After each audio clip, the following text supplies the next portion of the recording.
suy viết thuần plan ra cao giờ bù túi khắp cơ lời chẳng tỏ rầm lời chặt cầu vạt rong prin sama hát tay nét neo chỉ khắp xa cho hôm ninh sama nói ở tới đủ anh này y to bờ pa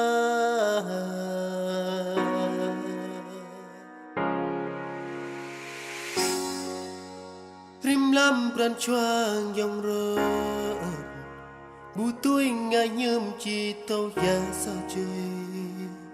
chênh lại tua ta cha tơ ngàn trở bắt bay chờ lan plei kham vẫn bơ xịt thơ tiếp màu na nào ai tới hơi y thấu mơ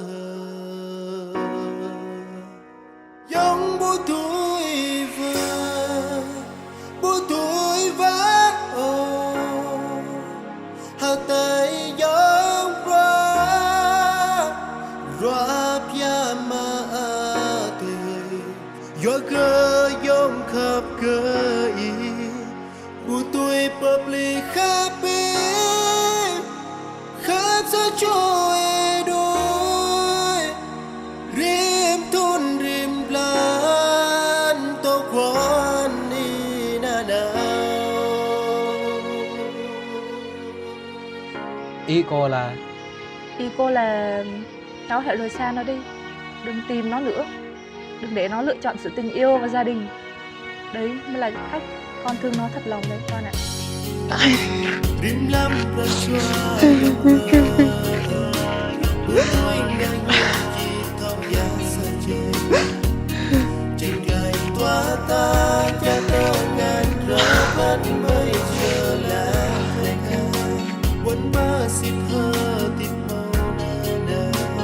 Không,